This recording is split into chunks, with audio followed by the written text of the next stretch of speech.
Couple of quick things. I mentioned my friend's new endeavor to bring local food to individuals in urban areas on Monday, City Sprout.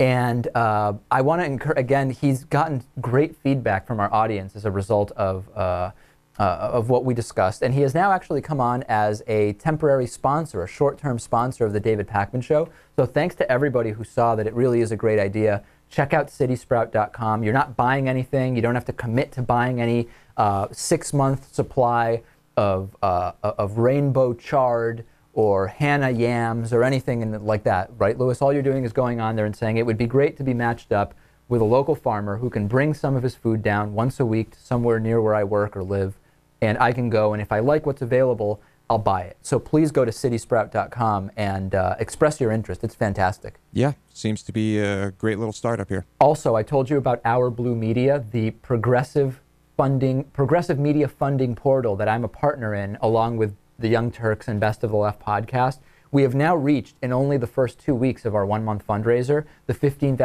fundraising goal. This is incredible. We've had $2,000 or $3,000 donations, countless $250 and $500 donations, and donations all the way down to $5, Lewis. The fundraising continues. If we can raise double the $15,000, $30,000, the Our Blue Media portal will be that much better. We're going to be at Netroots Nation in June broadcasting. We will be talking about Our Blue Media. All of the Our Blue Media founders will be represented. I am literally in shock, actually, that we raised the $15,000 in only half the time. Yeah, well, I mean, I guess you've done a great job at telling people about it. There we go. Pat yourself on the back, David. I will. Or Patty, I think Jenk had a lot of the lion's share of the heavy lifting, we have to say. I think that would be it. Okay, let's get to some of your emails. You can email me through our website, davidpakman.com. On the Michael Brown interview, David wrote to me saying the Pocket Oxford Dictionary, Australia, 2nd edition, defines marriage as act, ceremony, or state of being married, union. Nothing about man or woman, nothing about religion. That's true, but again, we were trying to get a legal definition from him, and he still couldn't. He said, go look at a marriage certificate between a man and a woman, and it will tell you the definition of marriage. That doesn't really make sense. It tells us that marriage is makes zero sense. Yeah.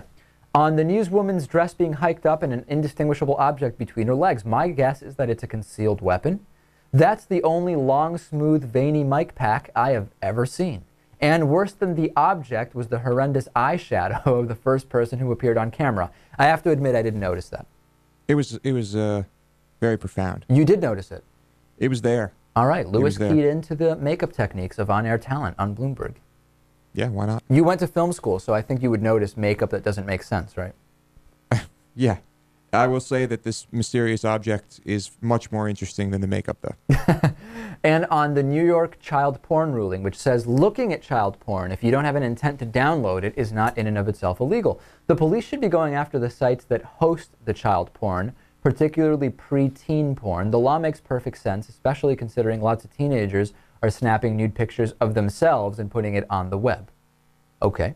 Another email. Sounds reasonable to me. Getting sent a link to child pornography and clicking it without knowing what it is shouldn't be able to make you be charged with a crime.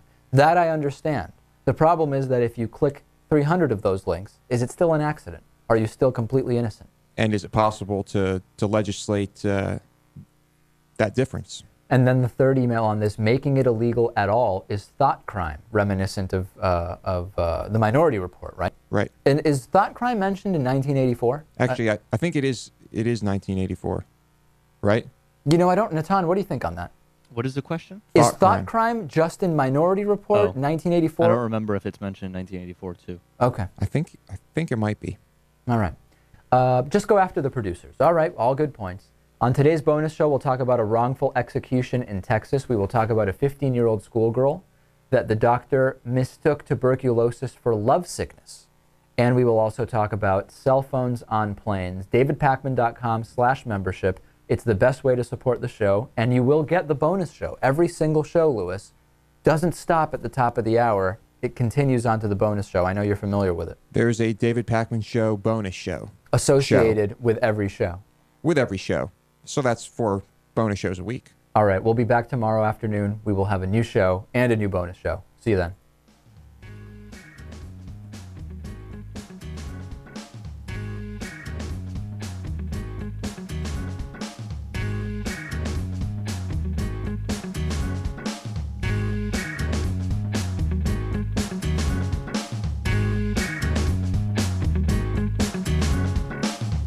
The David Pakman Show at davidpakman.com.